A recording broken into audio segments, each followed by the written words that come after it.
And then we'll hand it over to Council President Martin Willis. Good evening. We'll call our meeting to order 6:31, our training to order 6:31, Wednesday, April 16th.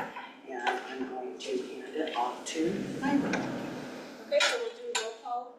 Mayor Schwarzler is excused. Councilor Source? Councilor Source will be late, but we do expect him. Okay. Councilor Roden is by phone and she is on. Councilor Boisvert? I'm here. Councilor Martin Willis? Here. Councilor Morton? Here. Councilor Core? Here. Committee member Garrison? I have Have not heard. Okay. Committee member Porter is excused. Committee member Sharman? Here. Committee member Seiler? Here. Committee member Carpenan? Here. Committee member Paraskevas? And committee member Christensen? Here. Okay, thank you. Great, well, thanks everybody for being here tonight. Just for clarity, it's not a meeting of the Budget Committee tonight. We're not taking any action tonight. We're not gonna talk about the budget in any kind of detail or really even in any summary level this evening. Tonight's objectives is really just to give you some information about how the process is gonna work. We'll talk about a lot of things, so we'll just go ahead and kind of jump into this. Maybe. How come my clicker's not working now? You will, however, receive the budget at the end of this training tonight, so that you will have it for the next meeting next week. What's that? It worked earlier. Is that you need? I can take it. No, I don't know why it's not working.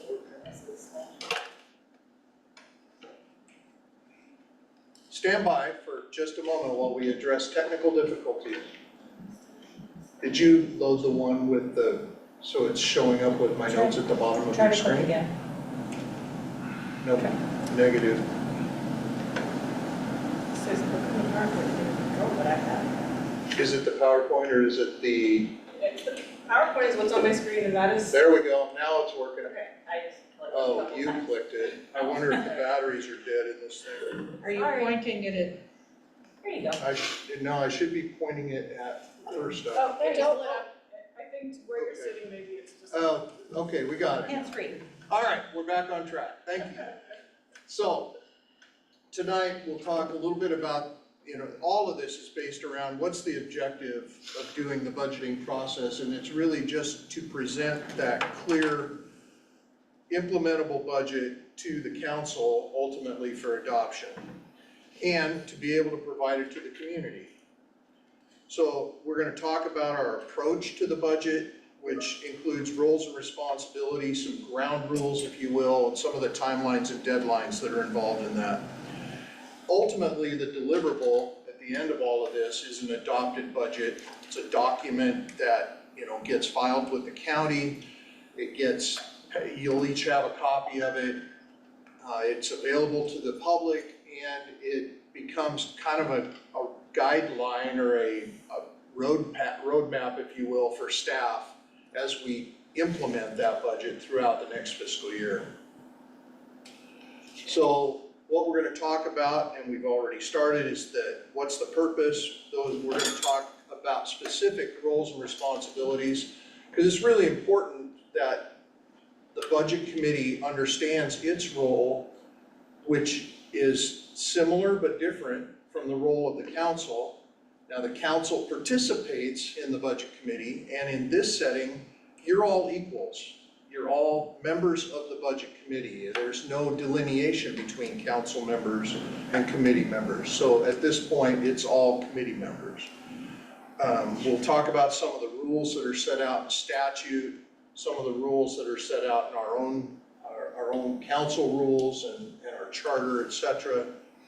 We're going to talk a little bit about some of the internal aspects of budgeting, things like, a little bit of governmental accounting. I'll try and keep that to a minimum because it's as riveting as it is for me. It may not be to all of you, but it's healthy to understand a little bit about fund accounting and some of the things that are different from for-profit or private accounting. Timelines and milestones, deliverables, and at the end, we'll have some time for Q&A. But if the committee has questions as we're going through this, please just ask your questions. It's a whole lot easier to do that with a little bit of back and forth than it is for me to just talk at you for 2 hours. We're not gonna go that long, are we, Rob? Probably 2.5 hours. Yeah. You have to stay after. All right, so let's go ahead and kick into this. So what is the budget? It provides this plan, this spending plan, which becomes in effect an operational plan for the city for fiscal year 25-26. Our fiscal year obviously starts July 1 and runs through June 30th. It's a prioritization in that the budget sets those priorities through the allocation of resources and the limits on spending. If you look at it that way, it's really kind of the guiding document for the city for that fiscal year. The council, and we'll talk more about this, but the council has, based on a vision that's been set, the Vision 2040, I think it is, then the council has adopted goals and objectives that meet or feed into that vision. And then you come down to the budget, which ideally aligns with those goals. Making it up for a minute, let's say that the finance department was the ultimate priority for the council in setting their goals. It's hard for me to believe that that's not true. Let's say it is, for sake of argument, then it would make sense for the budget committee to make sure that that was adequately funded in order to fulfill those goals and objectives, right? So that's how this all fits together. And then the next step after the budget is adopted, it's staff's job with the direction of our city manager to go out and implement those strategies to make all of that happen within the boundaries of the budget. Does that make sense? Okay. Under compliance, this is a big difference between governmental budgeting and budgeting you may do in your own business or not-for-profit budgeting. In a business, a budget is a spending plan. And that's really all it is. The board of directors or you as the owner of the business can change that spending plan based on anything that comes at you. And it could change weekly, day to day, whatever. While there are tools to adjust the governmental budget after adoption, it's a very public process. And it's also a very legal process. Okay, the steps for doing this are all laid out in local budget law, ORS 294. And those appropriation limits, if you overspend a budget line item in your business, it's like, oh, well, I wish I hadn't done that, right? In Oregon, according to Oregon local budget law, an overexpenditure is technically a violation of law. Now, I've never seen anybody go to prison for it, never seen any real consequences, if you will, to that, but it's there, and there could be consequences. So we take that stuff fairly seriously. I know the council heard about some over-expenditures in last year's audit. We're taking that very seriously, and we're putting together our plan on how to address those things and reduce the likelihood of that happening again. And again, the visibility and the transparency, this whole process is very public right at its heart. And it's that way for a reason.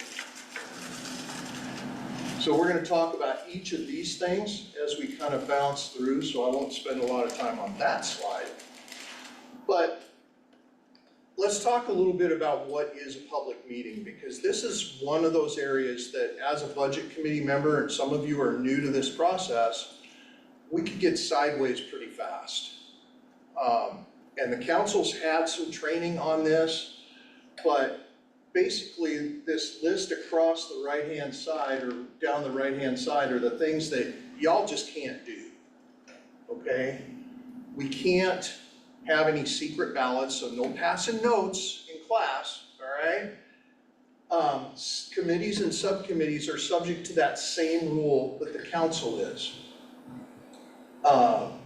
You have to be really careful about electronic and telephone meetings.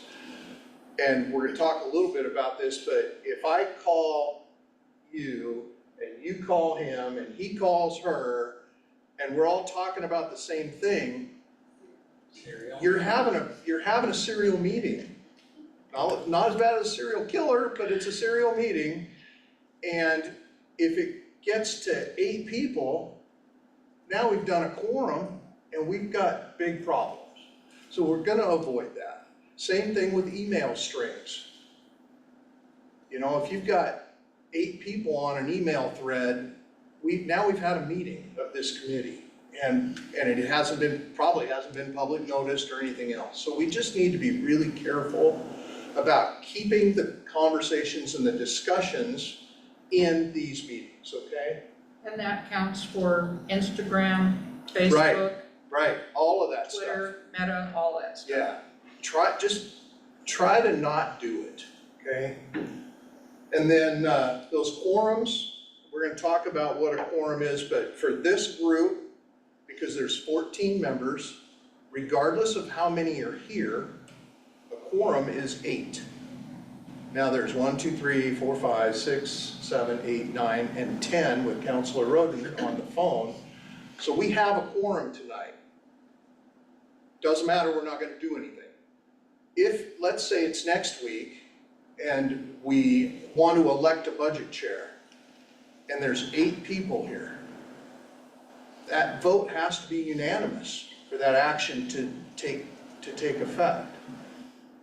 So it's really important that we all be here at these meetings, be prepared, be engaged, okay? Any questions on any of that? Great, you guys are either already toned me out or I'm doing a great job. Okay, Ron, Yeah. and it would have to be unanimous because we would have to have a majority of the committee. Correct, Okay, correct. just for clarity. Yep. All right, so this is that serial meeting thing we were talking about. Email strings, telephone conversations at Ovenbird, just don't do it. Okay?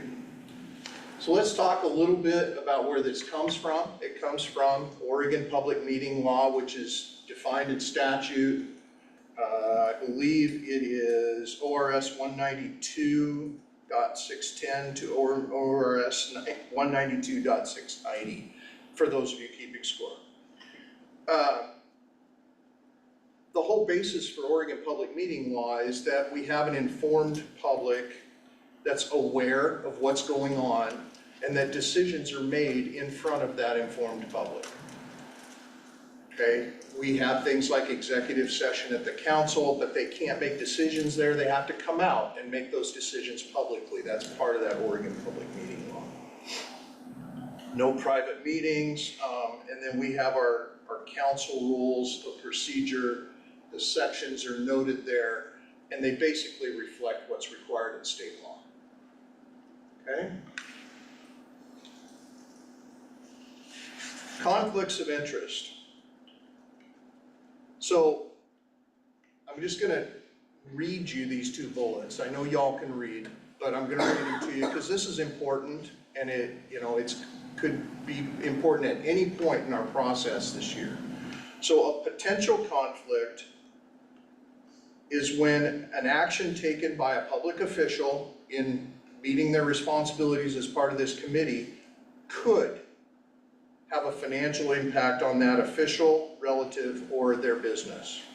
Relative is broadly defined here, okay? So if they might be a relative, or you think they might be a relative, let's treat them like a relative, okay? Because the list is long. Now that's opposed to an actual conflict where there's no question that the action taken by a public official would have a financial impact on that official, their family, or their business. Okay? Sometimes that line can be a point of discussion, but I think we've I think we're in a good place in knowing where we're at with this. We've gotten some information from the city attorney.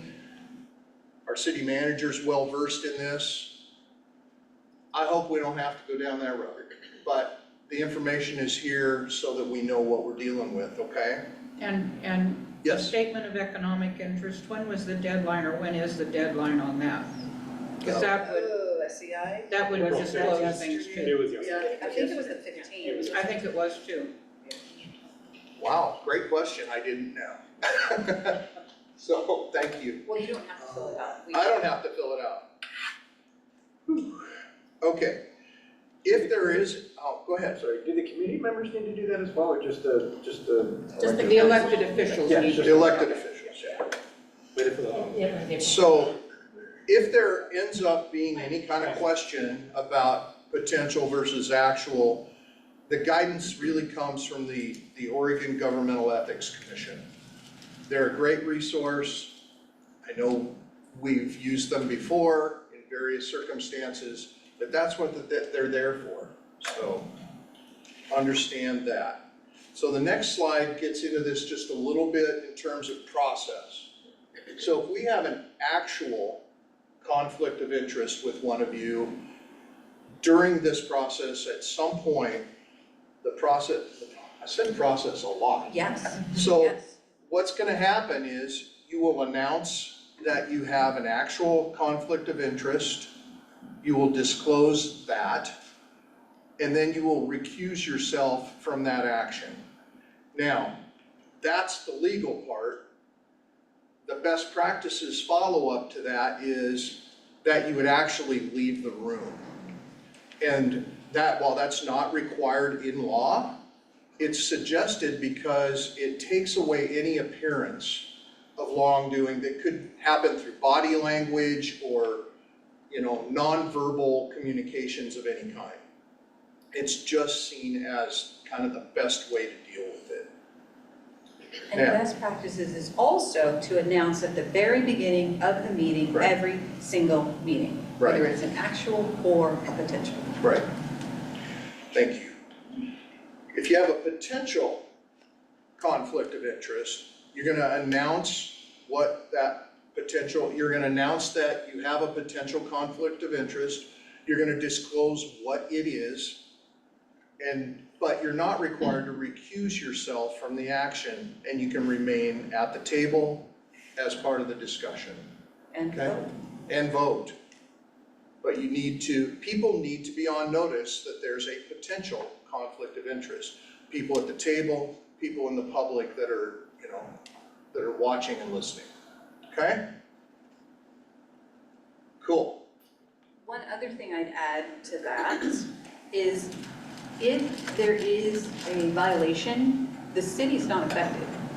We're giving you this information because you will be the one who will go through the process. You will be the one that will get dinged. It doesn't, to the city, it doesn't matter. This is all on you, but we're giving you this so you can avoid going through that process. No one wants to go through that process. And we want to facilitate a good, clean process. Really? Yeah, I do, maybe Great. you don't. Just kidding. Of course. So, and it will, all of that, whether you announce, disclose, whatever, will all be recorded in the minutes so that we have a good record of that. All right. Roles and responsibilities. So these are the building blocks or the parties that participate in various roles during this process. I'm gonna quit saying process, I gotta come up with a new word. All right, let's talk about council's role. And then we'll get to the budget committee. We probably should have done that reverse order, but it's the way they lined up.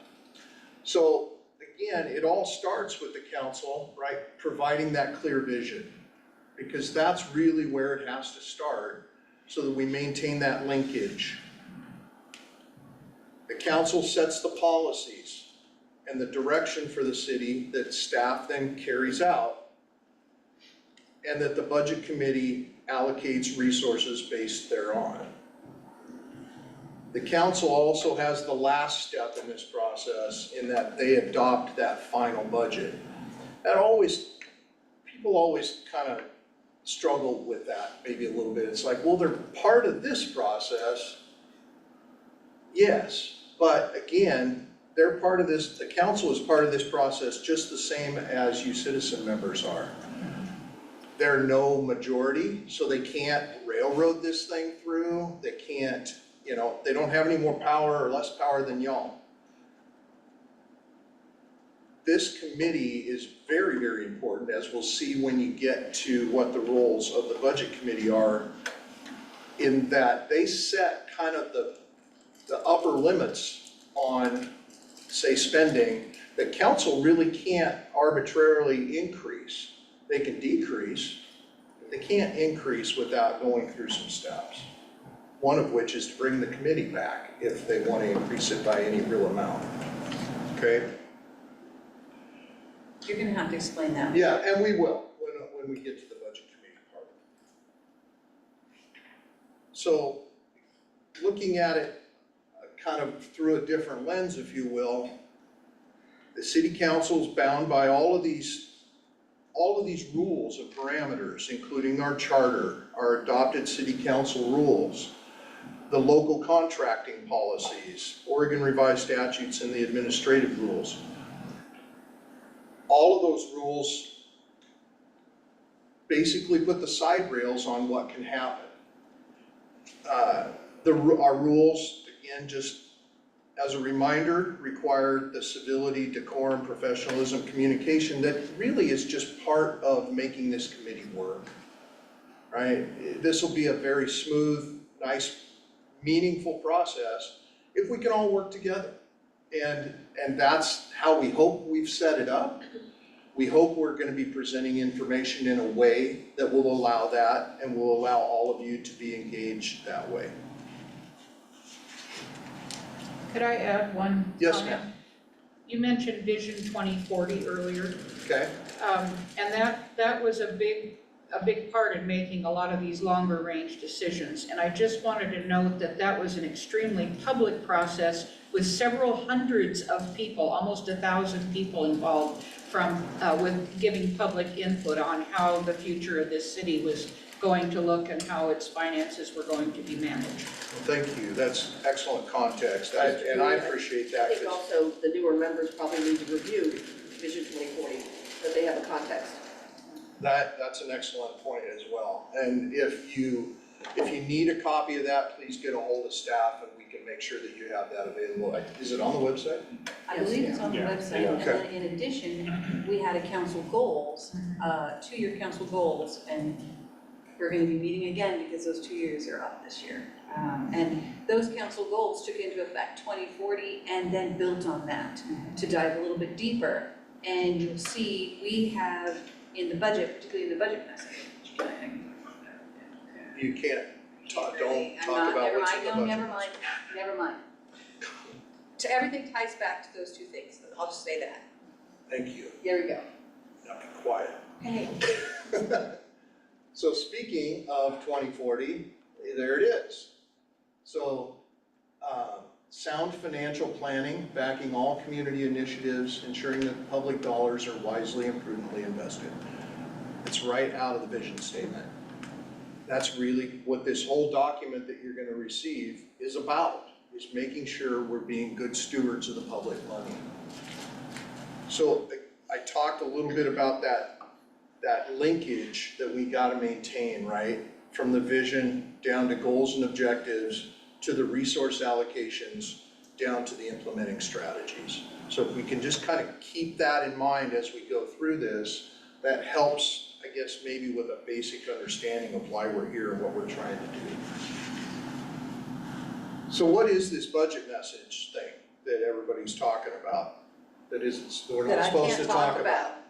So But you can't. the whole point, and we're not gonna tell you what's in it, that's for next week, but it basically gives an understanding, hopefully in layman's terms, without a bunch of accounting and finance language, of where we're at, how we got here, what are the issues and concerns that we need to deal with throughout the budget committee meetings and the ultimate adoption of the budget, and an understanding of what staff has brought forth to the budget committee. I've had in previous lives, working with other cities and clients, I've had budget committees ask, well, why don't we just put the budget together? Why do we have to start with what staff brings to us? Well, think about the logistics of that, first of all. You all are very smart people, but you don't have that grounded kind of detailed knowledge about how the city works and where we're at and what we're, the day-to-day operations that would allow you to understand kind of what goes into that. Now, that's not to say what we brought you is perfect. I think it is, but that doesn't matter what I think, because it's not my document after tonight. It's y'all's document. And you get to go through it and make some of those decisions. And I'm not gonna lie to you, there's gonna be some tough decisions this year. I think we all know that. So, but the budget message hopefully lays that all out next week as we get ready to get started. It's required by statute. Oregon local budget law requires us to provide this budget message. And, you know, it's required to contain those elements that are written up there. It is a written document. It's supposed to be a written document. I've seen them done orally. It's not really the way to go. But it is delivered at the first meeting of the budget committee, the first official meeting of the budget committee by me as your budget officer. All right, so let's get to what the budget committee's role is. Again, we're talking policy level direction. This is not an opportunity for the budget committee to get into making specific decisions, operational decisions about how to implement the budget. To give you an example, if this group said we need to cut X percent from the police department, again, I'm making it up. That's a legitimate decision that could be made by this group. You could not direct us which positions to cut or which specific line items to reduce in the budget. Does that make sense? Mm-hmm. It's that policy level direction versus the implementing strategies again, okay? And I know that City Manager West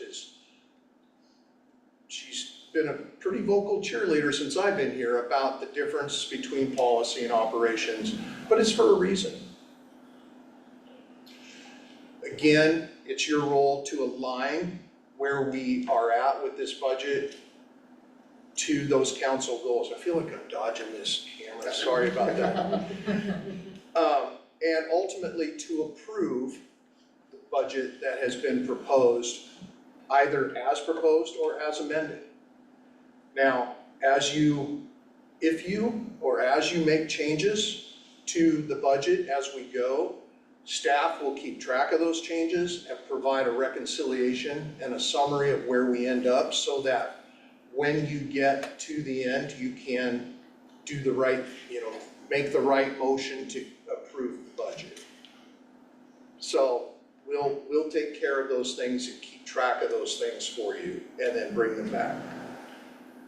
So while we obviously can't direct specific actions at the city level, is it still okay to explain how they could work? Like, for example, if we said cut 5% from this department and that could work by doing this, that, and the other thing? No? No. Okay, because it's not a No, direction, you're really right? pushing that line. Yeah, so I just want to clarify. Yeah, Okay. sorry, but No, I mean, no, it's a it's- great question, but that really starts to push that Okay. line. Just clarifying. Yeah, no, I appreciate the question. So along that line, if I were to say, just for an example, close the park or a park, can I say which park? Not really, Okay. not really. Because the bucket of money Right, doesn't right. specify. Yeah, that's right. You've got to deal with the information that's presented in that budget. Yeah. In my experience, it's about looking at the numbers in the budget. Right. That's the only thing that we can play with. I just worried that some of the suggestions might not make sense unless there was context provided. Well, they don't need to have suggestions because you're looking at the numbers. Yeah.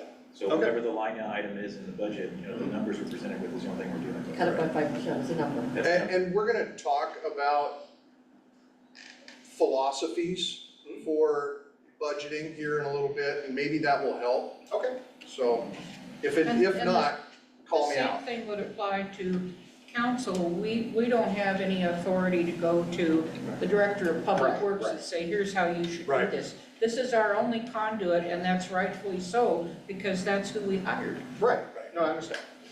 Good. Okay. So, kind of putting some meat on those bones, if you will. The purpose is to fund lawful programs. Be responsive to your constituents, all right? You all are here for a reason. Members of council were elected to represent the people of the community. The rest of you have been appointed based on the council and the mayor's understanding of your experience, your knowledge, what you bring to the table. So it's fine for you to go out and talk to your constituents. In fact, we encourage that. They're gonna have opportunities to come to these meetings and have their voices heard. When we take public comment, I guess, because I don't remember if I address it in here anywhere, but when we take public comment, that's an opportunity for someone to come forward, make their statements. It's not a dialogue, okay? That doesn't mean that you all need to get into a conversation with that individual. It's not a Q&A session. They shouldn't be directing questions to staff. It's much like what we have at council when we have public comment, where they're allowed to come forward, make their comments, we thank them for their input, and then we move on, okay? That gets hard sometimes, but that's the way it's supposed to work, okay? Kind of coming back to the slide, the things that are really important about this committee, and I started to talk about it a minute ago, is when you approve the budget, you have set the appropriation limits or the spending limits by whatever our legal level of appropriation is. Now that's accounting talk, but what that means is within the general fund, we budget by department, a total for each department. So finance department has a total, police department has a total, library or community services will have a total, community development, etc., administration. You set a total when you approve the budget for administration. The council cannot come back and increase that level of appropriation by more than 10% without bringing you all back and going through this process again. Nobody wants to do that, I promise you. And it gets very tricky logistically with the timing of how this process works in order to get an adopted budget by June 30th.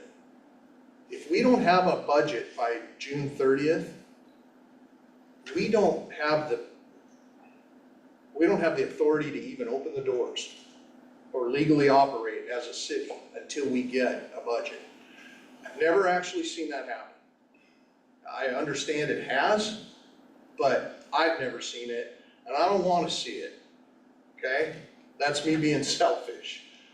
We got to get this done by June 30th. We're set to adopt a budget at the council meeting on June 10th. So we want to make that. And we built our meeting schedule around that. The flip side of that is the council can reduce the appropriations from the levels set by this committee at their discretion. Okay, so understand that. It is up to this committee to set the tax levies. And we're gonna bring you information on the rates. That'll be part of the resolution to approve the tax levy. This is a little bit of a holdover from the days prior to Measure 5 and 50 when you know, the amount of taxes levied each year was different. From after we adopted permanent rates a bunch of years ago, we're gonna basically bring you our permanent rate and ask you to approve that permanent rate as the levy rate. So there's not as much magic involved in that piece as there used to be. Any questions about any of that? Okay. The three things that are gonna make y'all successful in this process is being prepared for the meetings. So having reviewed the information, that's why we're gonna give you the document at the end of the meeting tonight. It will also be made public. Basically, it'll be on the website tomorrow morning, only because everybody's gone tonight. But it'll be available to the public after you have it. So, you know, we're gonna ask that you do your homework. Be prepared for that first meeting. Having a familiarity with the process. If you are interested in knowing more about why we do this the way we do it, if you Google Oregon Local Budget Law Manual, it's a really nice piece of work. It's well written, it's easy to understand, and I mean, I have it bookmarked on my computer because I refer to it all the time to make sure I hit those deadlines right for publications, etc. And then having that teamwork mentality where we're really working together for whatever is best for the city. And I don't know that any of us, I mean, we all have our visions and our ideas of what's best for Independence. We're gonna hopefully get to a place where everybody's maybe not happy, but everybody can support where we're at the end of this. And we're only gonna get there if we work together. Right? Mr. Berger, I think it's really important to point out, particularly for the new folks, that when the budget committee makes a decision, it is the budget committee's decision, it is the public decision. Right, And we can have our personal takes on that. right, Ultimately, it is the decision of the budget committee, whether you agree with it or not. right. And that's, we've all Can been you involved. hear me? I'm sorry? Oh, I'm sorry. I didn't mean to interrupt. I just wanted to add on to what she was saying. Last year, we were cut short from everybody being heard. So I hope this year, if we're going to do this team mentality, that we actually listen to everybody instead of pushing through a budget quickly. I hope our goal is to make sure everybody is heard. Thank you. All right. So who can be on the budget committee? Well, all of you.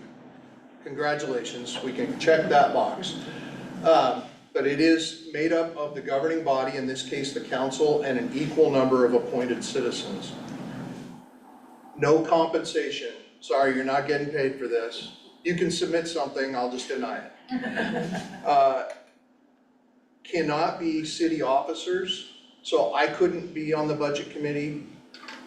You know, Gerald, our public works director, couldn't be on the budget committee. We can't, neither can you have an agent or an employee of the city be on the budget committee. They're staggered 3-year terms. We're gonna look at those terms here on the next slide. And like I mentioned, we all have, or you all have equal authority. Yes, sir. Just to clarify though, the staff will be here for the meeting, correct? That's correct. Okay. Now, They're just not I guess part of the authority. it's a good point. Not all staff will be at every meeting, okay? So we do have some staff, some department directors that are out of town for the next meeting, and we have others that are gone for the following meeting. So we've tried to stagger or schedule really the presentations from staff to accommodate those scheduling issues, Yeah, calendaring issues. calendaring issues, thank you. You're so good with words. Ah, shocking. I'm good with numbers, so sometimes. So here's the current members of our budget committee, appointed members of our budget committee and their terms.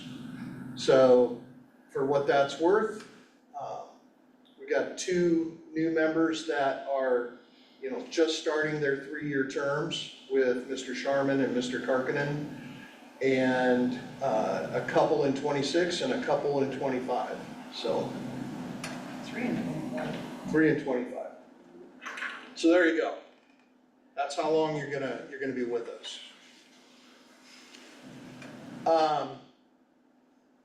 There's that P word. Yeah, there's that P word I'm not gonna say again.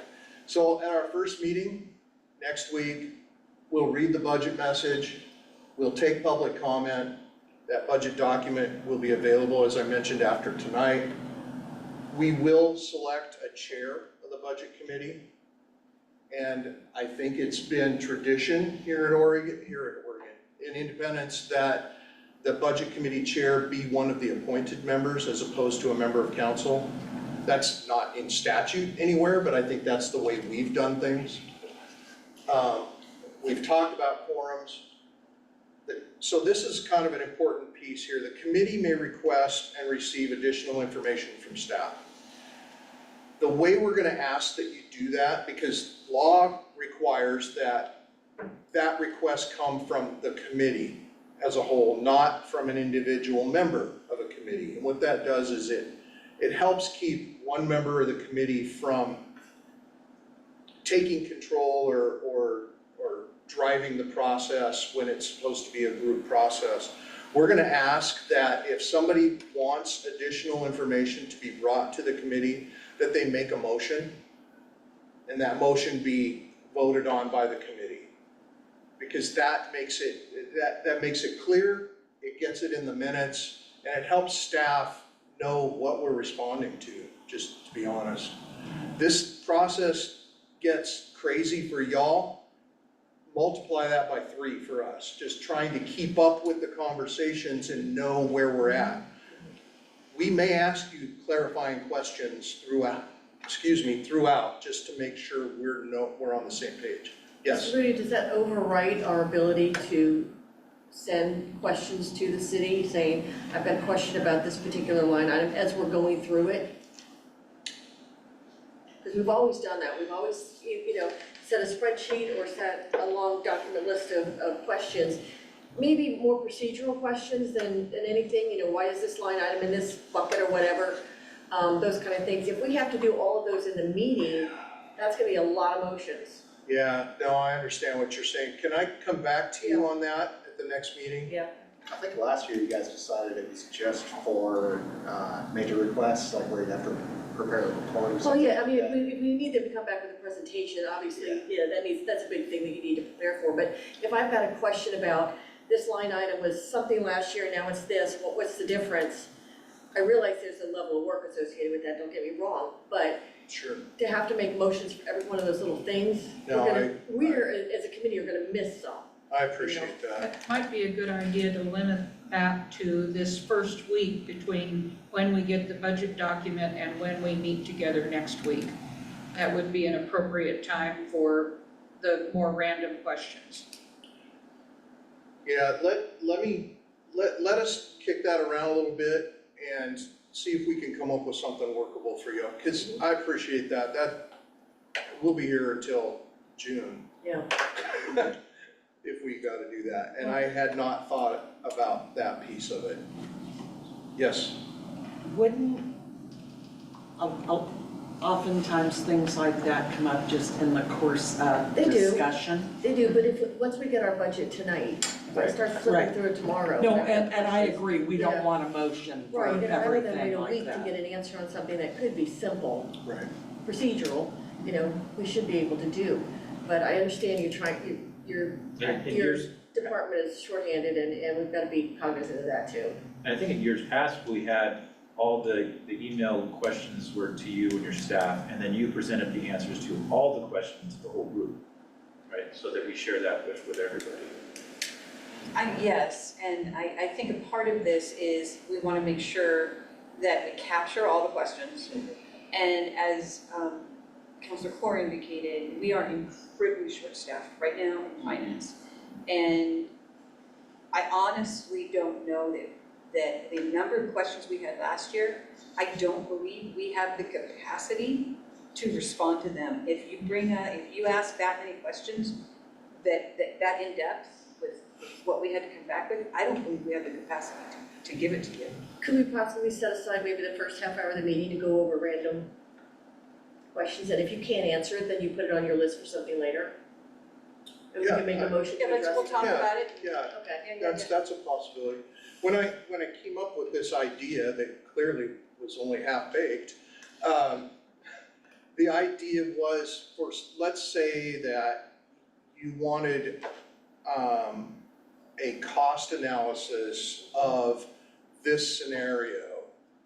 Well, if committee member Boisvert said, I'd like to see this, but none of the rest of you thought that was relevant, then that's the kind of thing that, okay, I don't want to put 6 hours into creating something that the whole committee isn't interested in. That's where that came And I from. think fleshing out those questions early on in the session, we can derive what those big ticket items are, and that can be the one that we make a motion and decide if it's important to everybody on the committee or not. Clarifying the question, yes. There's a difference between an informational query Right. and an analysis. Yeah. Right? Yeah. Is there a specific law governing this section of it?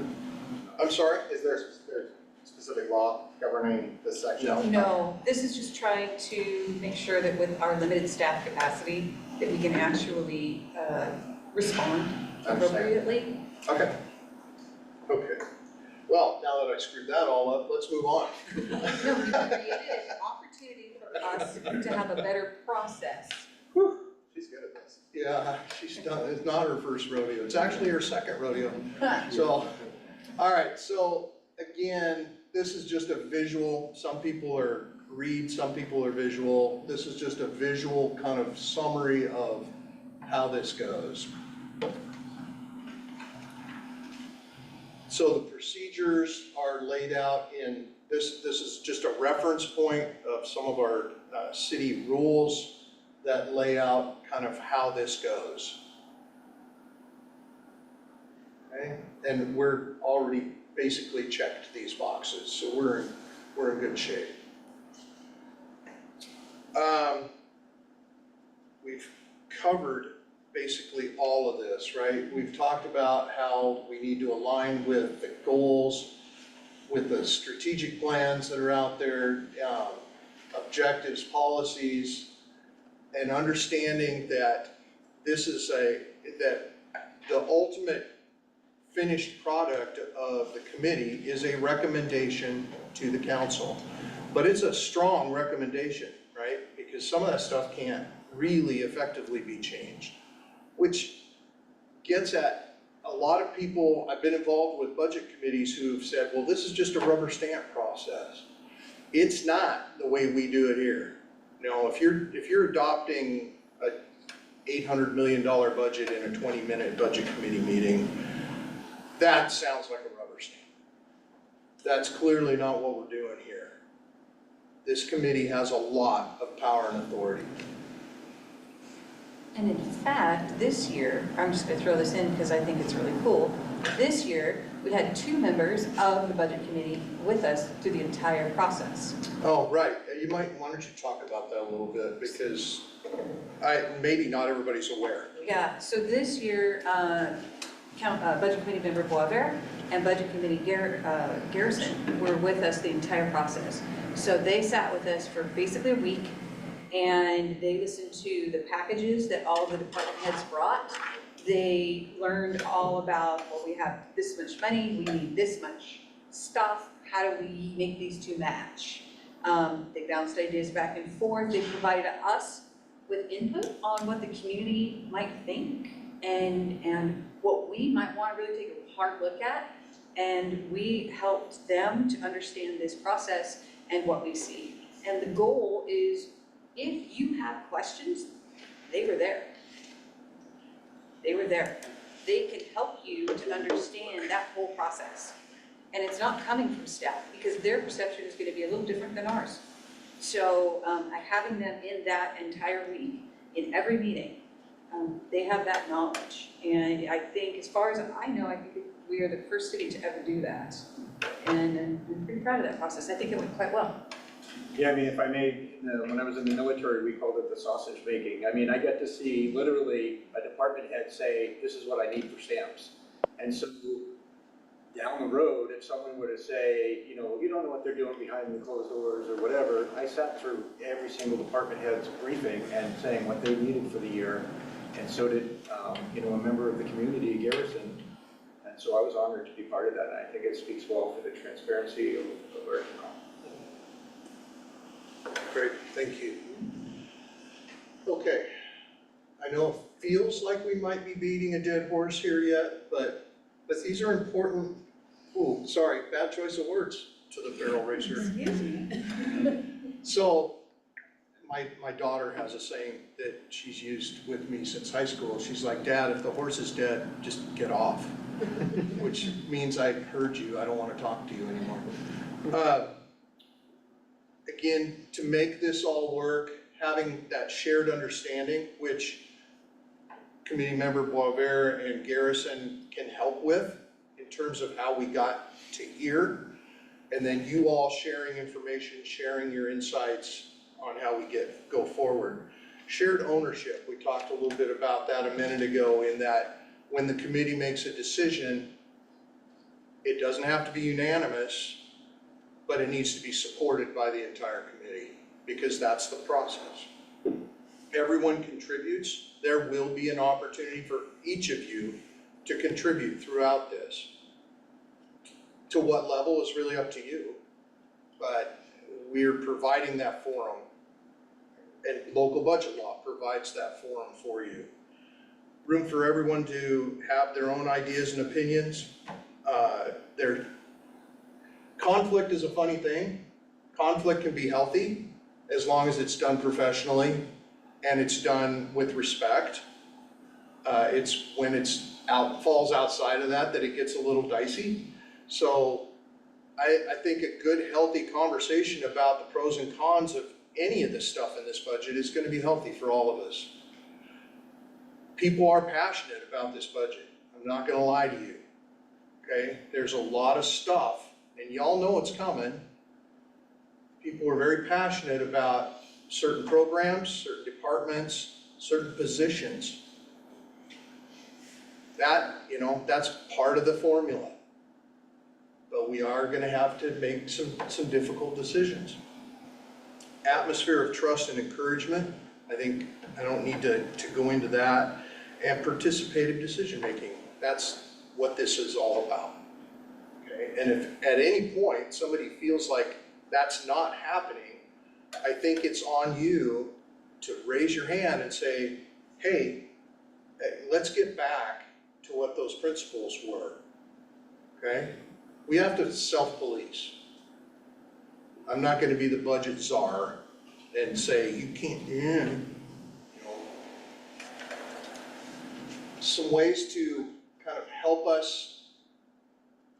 This is like communications 101 stuff from college. I don't know, that might be where this came from. But I recycled this from last year, so some of you have seen this before. Focus on behaviors. Try to stay away from those trigger words like always and never.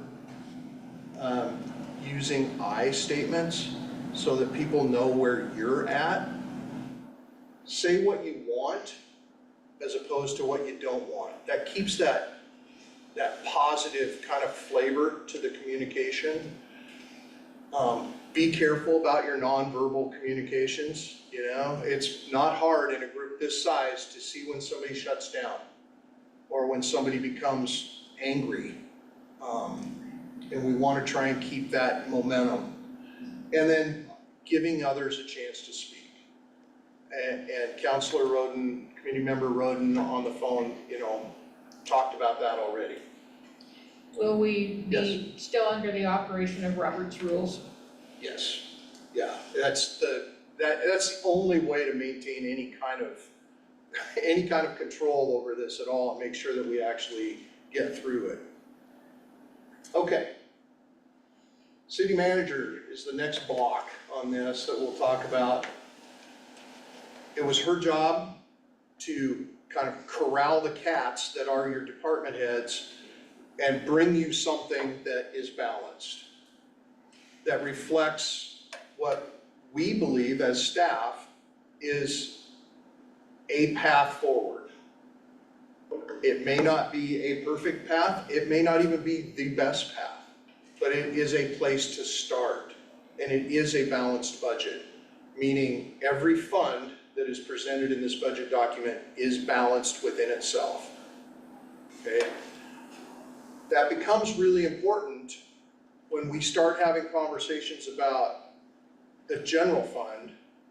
Making adjustments in the water fund doesn't help the general fund, okay?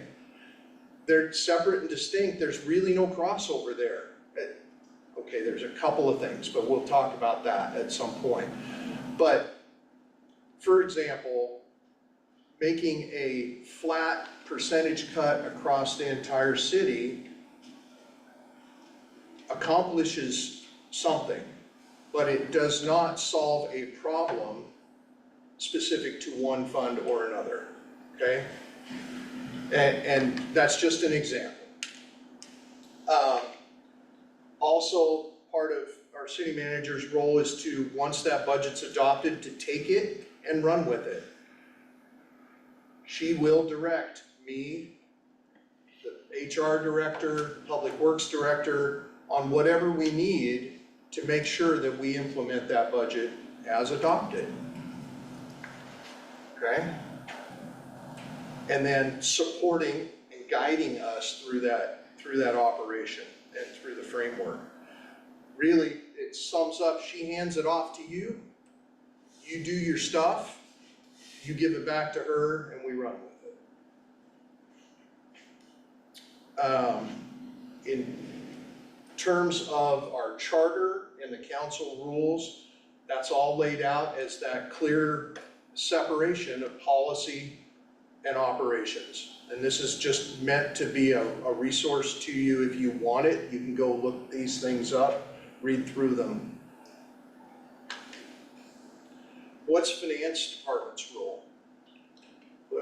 We don't really have a role. No, so we guide the budget process in that it's kind of my job to make sure that all the numbers get pulled in from the departments. We put the document together, literally kind of compile that document, working with my friends over here to the right. We actually got it to you on time. We work on the balancing and working with the departments to say, okay, your initial list had $80 in expenditures, but you only have $72 in revenues. We got about, what do you want to do? So we make sure that that all works. And then after the budget's adopted, one of the primary roles of my department and my team is to make sure that we're monitoring month to month, quarter to quarter, that we stay in line with that budget. Okay? That's why at some point, we may bring you budget adjustments to the council because things happen, right? That we cannot foresee at the time that this budget is adopted. We're 18 months right now from the end of that, well, not 15 months maybe, from the end of the year that we're trying to project. So it's hard to see that far into the future. And it's a living document, so Right. the budget doesn't just, sit there and die. We do our best guesstimate, we do the best guess based on experience, based upon forecasting, but things happen and we have to go to the council. We may have a failure of a piece of equipment that we thought had a 10-year lifetime. And we have to go to the council and say, well, we didn't budget for this because it was supposed to survive another 10 years. And then we have to do an adjustment. So just to kind of put that all in context, we drive the compilation of the budget, we do all the math, and then we monitor and look for compliance. As your budget officer, it's my job basically to work with whoever you elect chair to make sure we stay within the rails of local budget law as we do our meetings. Make sure that we stay on task. Track and report to you on the revenue sources. We'll talk about those when I present that portion of the budget, how we came up with some of our estimates for property taxes and franchise fees and some of those things. Water revenue, the Public Works Director will talk to you about how we estimated our water revenues, for example. These are all examples. We're gonna talk about our debt service and the payments that are being made on our outstanding obligations and where those are budgeted and what monies we're using to pay for those. There's a summary of our debt service that we'll talk to you about. Again, PERS, PERS is a big driver in our budget, as you might guess. It's also part of my job in this thing that we're doing. See, I didn't say it. I missed that. This thing that we're doing is to make sure that we maintain that linkage between vision, goals, budget, and implementation. Okay? And to round this out, the department directors have all had a fairly significant role up to this point, and they're not quite done yet. Because each of them is gonna present their department or their programs to you. It's their job to advocate for their programs and tell you why they're doing what they're doing and why it's important. You have to understand that advocacy is a part of that. It's their job to balance their sources and uses, working with our team. And then they also are involved in that monitoring and compliance of their budgets day to day, really. I gotta tell you, I've never worked with a public works director who is that in tune with their day-to-day operations from a budget perspective in my whole life. Normally, it would drive me nuts. But he does a really great job, and I use him a lot, and we work together a lot to make sure that we stay on track. I'll never say that publicly again. So, It's on tape. yeah, hey, strike that from the minutes. All right, so let's talk a little bit about the rules and requirements. Well, let me just pause there for a minute. Does anybody have any questions about anything up to this point? We good? I just like to say, there's no us and them. These staff are people that we, the budget committee, have hired, right? And they're working for us and we're working for them. We're a team. It's not us and them. So just keep that in mind too, because it gets really personal when you start talking about cutting things and feelings get hurt and everything, but we're a team together. We need to just remember that. I think too, we have to remember that our staff are made up of professionals who have Yeah, skills and abilities absolutely. that we don't. So we need to look to them for advice and guidance through this process too, and know that what they're giving us is what they need. There's no fluff. So one of the other things that, just real quick, city manager and I had a conversation, I think last week, and we've had some hard conversations at the staff level. And one of the things that I learned a long time ago in my career, and I reminded her, and she knew, but it's good to get reminded once in a while, is it's helpful through this, and through these meetings, to talk about positions as opposed to people. Yep. Okay? It's hard, but really in order to maintain objectivity, that's kind of where you gotta land.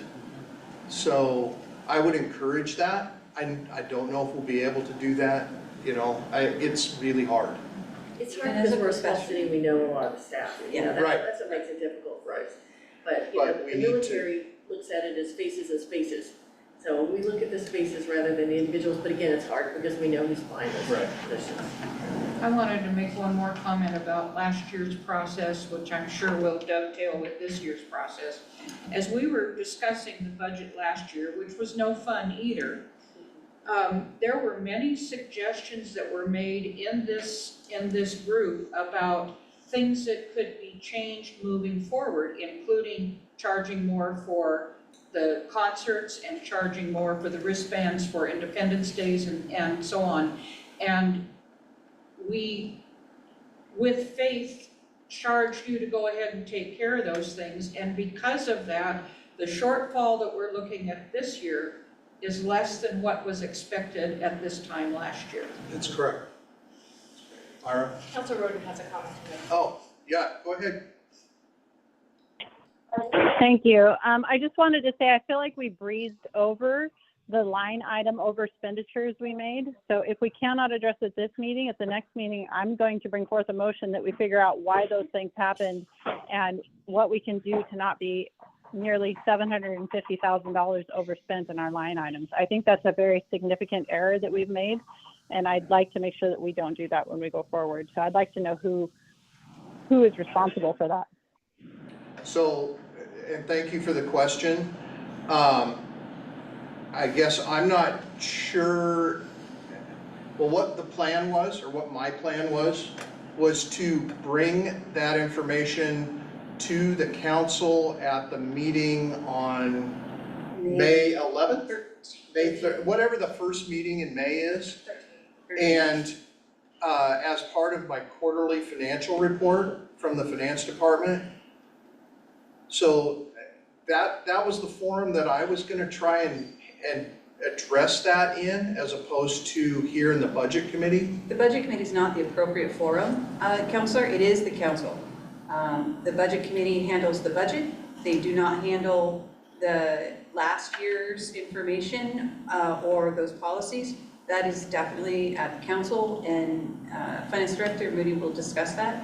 I will say a large part of that is we have no staff. And I have said this, I don't even know how many times. We are so incredibly short-staffed that my staff are doing the job of 2 and 3 people. When you're doing the job of 2 and 3 people, things will slip through. And I will repeat that over and over and over, because I cannot ask my staff to work the way I've asked them to work the last 2 years and expect perfection. It is impossible. So. Well, then I think we need to limit the workload on some of our staff so that they can pay attention to the things that really affect our community, and one of those is our budget.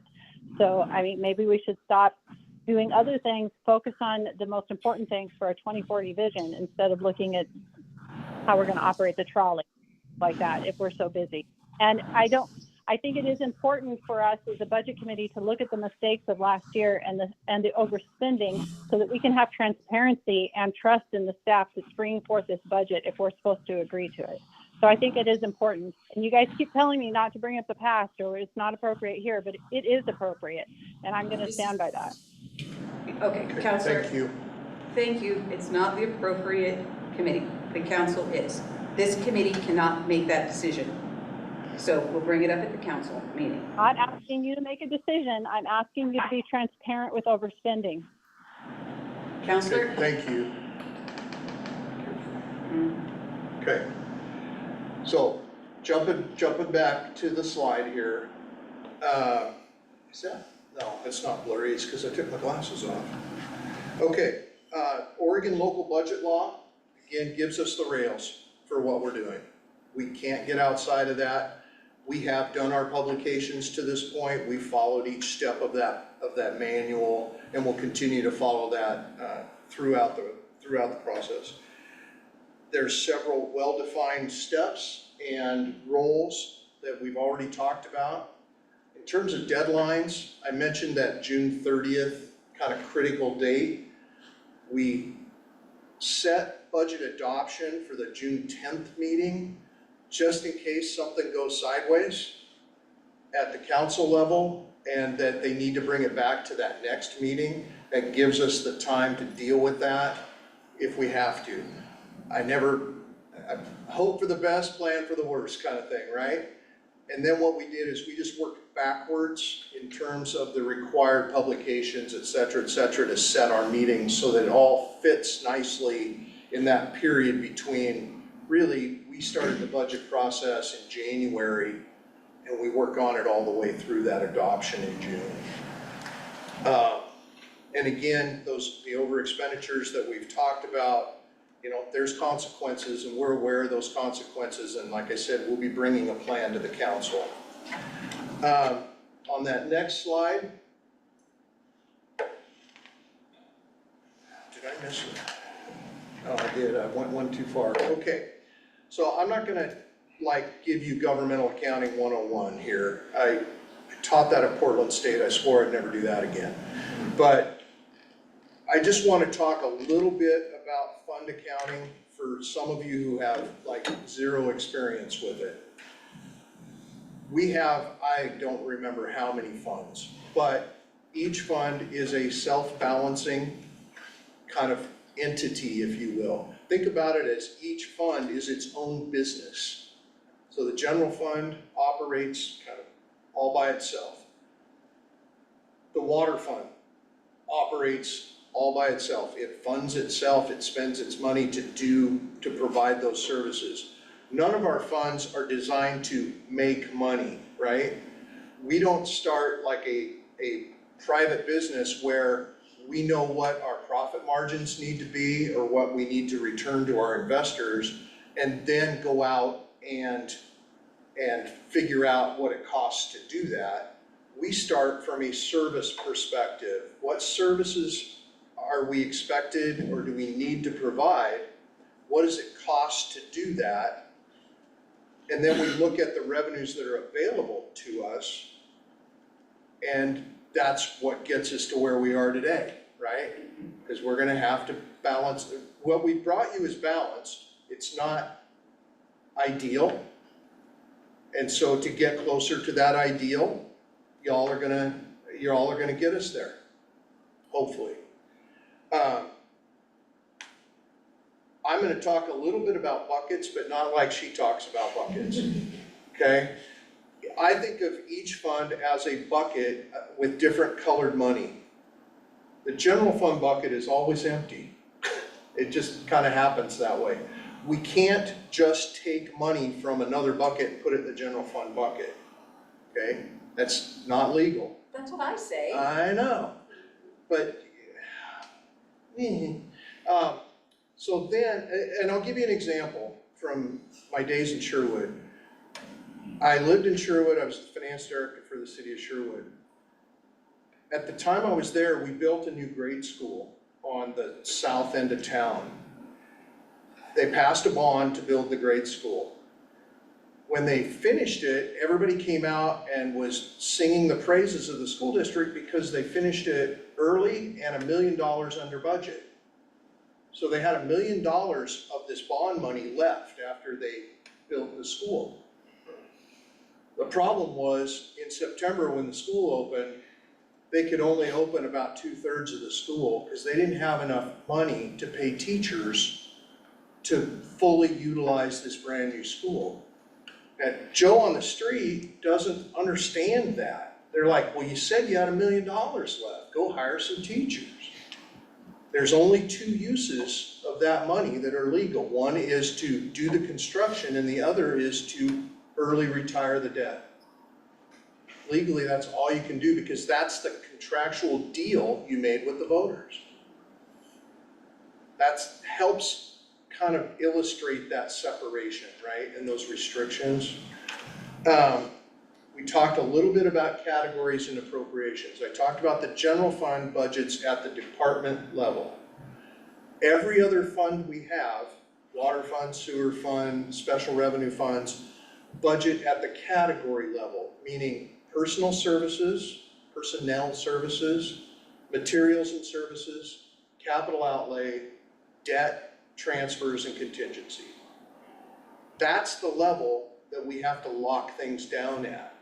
So in the water fund, let's say they have a vacancy of a couple of positions, key positions, and they have to hire a contractor to help get that done.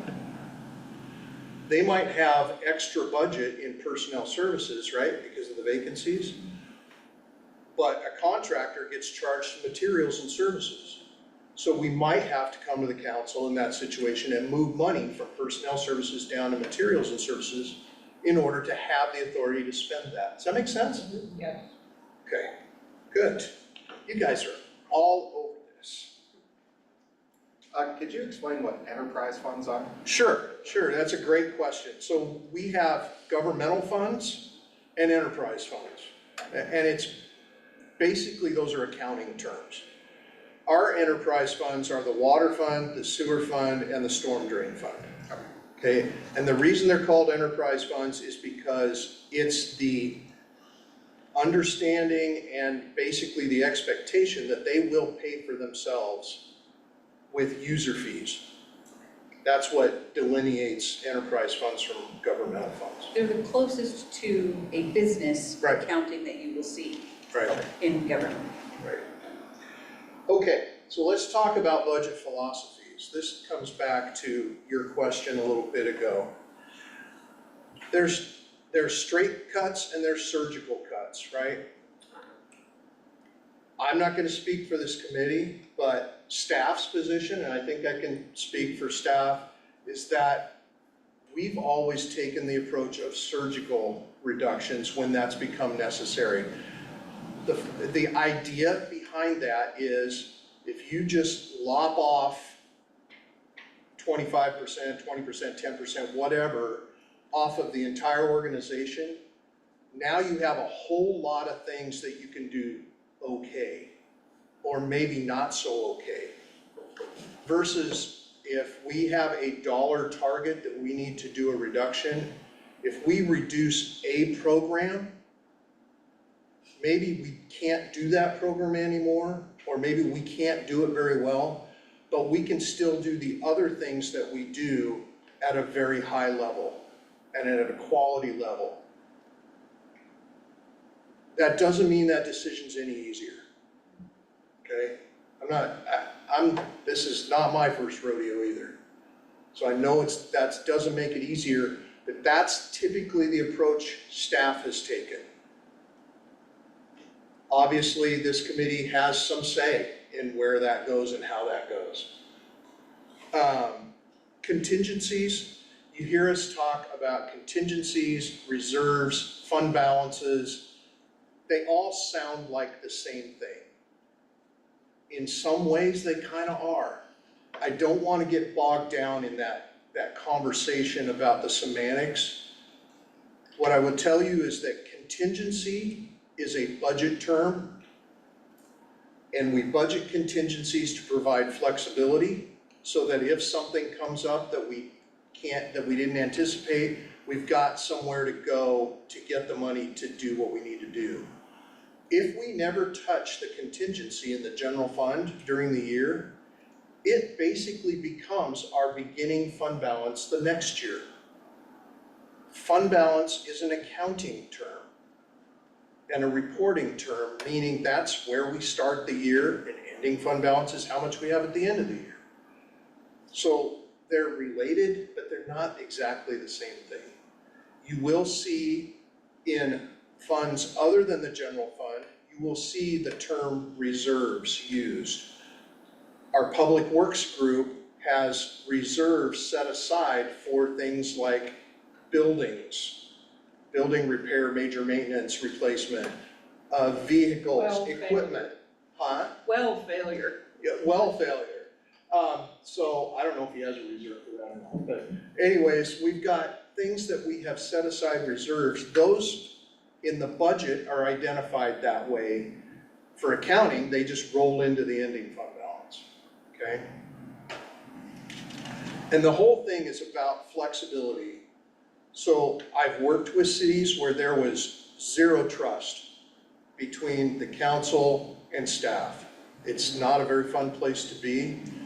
And I've seen those councils lock down budgets by using things like unappropriated ending balance instead of contingency. So you had basically no plan if things went sideways. Contingencies offer you some of that flexibility. They're not to be abused. If we want to move money out of contingency, we still have to come to the council and get approval. So there's a balance, right, between trust and flexibility. And I think we're in a good place, staff and our council and this committee, in terms of where, how we balance those things. I have a question. Yes, sir. Is any of that set by policy or law as far as a requirement for so much in each of the budgets, or? No, there's nothing in law, okay? There's best practices that we've talked about. And I don't want to get into it here. I want to wait till we actually present the budget to talk about some of those things. Just in general. Yeah. We have a policy, a contingency policy that I'll talk about next week. Some trends and forecasts, we talk about property taxes, we'll present some information about how we came up with our property tax estimates, for example. One of the philosophies, or a couple of the philosophies that we've adopted this year, based on a lot of conversation last year, two things. We've only budgeted capital projects this year that we believe we're actually gonna get done this year, or 25, 26. Which, what that means is we didn't put a whole bunch of stuff into the budget hoping we're gonna get to it. Because quite honestly, it inflates the budget and it makes it difficult to know what's real and what's hopeful. And that's just a philosophical shift maybe, or maybe not. I haven't been here long enough to really know where we were before, but that's the way this budget is built. And similarly on the grants, we have only budgeted grants that we have in hand. Okay, so for example, you're not gonna see a bunch of police grants in this budget. We will bring those back to the council as an adjustment if they are awarded those grants. And we'll bring back both sides of that then, the revenue and the expense, as a budget adjustment. It's particularly poignant given the situation at the federal level, and there's still an awful lot of questions about grants. Without getting into politics, we just all know that it's pretty volatile right now. But by and large, grants are not for everyday operation. They're for That's special correct. projects. That's correct. Most all grants, now that we're out of the ARPA days, most all grants are for capital purposes only. There are maybe a handful of, like the police grants are really operational. They're things like to buy bulletproof vests or to do DUI saturations and seatbelt enforcement, that kind of stuff. Okay? We're getting to the end, folks, I promise. So these are the timelines that we talked about. We're here right now in April with a proposed budget. We hope to have an approved budget in mid-May to kind of keep this thing on track. Hope to adopt that budget at June 10th, and then we move right into budget execution, which means implementing, carrying out those strategies. Deliverables. The budget request came into the city manager. We've brought the proposed budget to the budget committee tonight. Approved budget will go to the council. The adopted budget gets filed with the county by July, I think 15th is the deadline for that. You may or may not see budget adjustments. Typically you see at least one during the year. And then quarterly financial reports. We're bringing quarterly financial reports to the council every quarter now.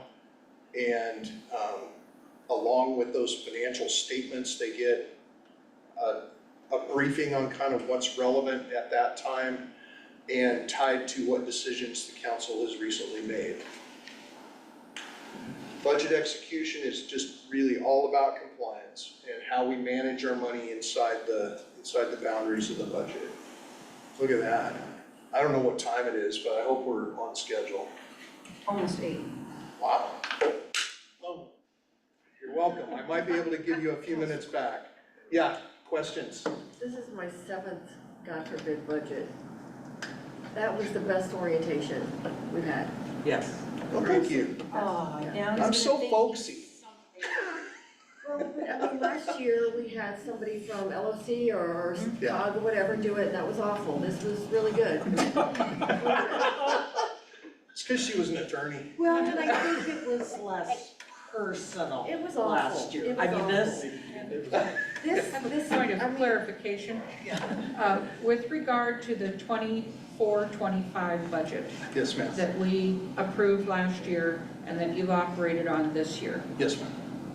we are, as I understand it, we have operated on the budget that was balanced at the time of this meeting last year. Yes. We're not coming into this budget year with a significant shortfall out of that budget, are we? No, No. No. no. No. So what I think what you're getting at, and tell me if I'm wrong, the overages that were noted are in the lines, Yeah, not in the funds. right. So we had a line item for pencils and we had a line item for Post-its. We went over budget on pencils, we went under budget on Post-its, so the bottom is still the same. But we did operate the budget as intended for 24-25. So we're not starting in the red from last year. Yeah, we're not in the red. So let me clarify if I can, I probably can't. Well, We'll it's have to wait because- until next week. There'll be new expenses in 25-26. Correct. There will be new salaries, there will be new union agreements, there will be new, Right. there will be new tariffs that probably cause things to cost more. And that's what we're looking at now. Correct. And I will talk next week about beginning balances and where we believe we've ended relative to the budget, because that's all relevant to that discussion, but I can't go there tonight. And when I said something about that our shortfall this year was predicted to be less than what it was at this time last year, that's looking forward, that's not looking at last year's budget. Okay. Can I ask briefly why you can't go into some of that this week? Local budget law. Okay. It basically says we cannot discuss the budget in any kind of detail at this level until the budget message has been presented. Okay. And we have a quorum. Yeah. Back to that Back to slide. that. Anybody else? I really appreciate the questions and how engaged you all were. I hope we didn't overwhelm you. Some of this can be, I live this stuff and, that makes me odd. But, Won't disagree. But it's good. but it's fun for me. I came in here last year and said our motto is budgeting is fun, and it wasn't. But we tried to keep that attitude at the staff level. And Content, no, but process, yes. Yeah. So anyways, I don't really have anything further, so with that, we're gonna hand out the budget documents to those of you who are here. And, happy reading. Can I point out some pages to No. make it easy for them? Oh, yeah, in that level, yes. Yeah, so just pages, I know you're all busy. We hope that you're gonna read this because we lived it and we think this is beautiful, but you may not be able to. So, table of contents is on page 2. Budget message is on page 4. That's a really good synopsis. If you don't do anything else, please at least review that budget message. Yep, read the budget And message. know that we are gonna start with Public Works. Yes. So if you're gonna have to prioritize where you start, I'd start there. Okay. And then the other thing that people are always interested in is personal allocations on page 1, personnel allocations on page 108. That ties into everything that we've done. That's it. Thanks, y'all. Have a nice evening. Thank you. And we'll see you next week. Stay out of trouble. Make good choices.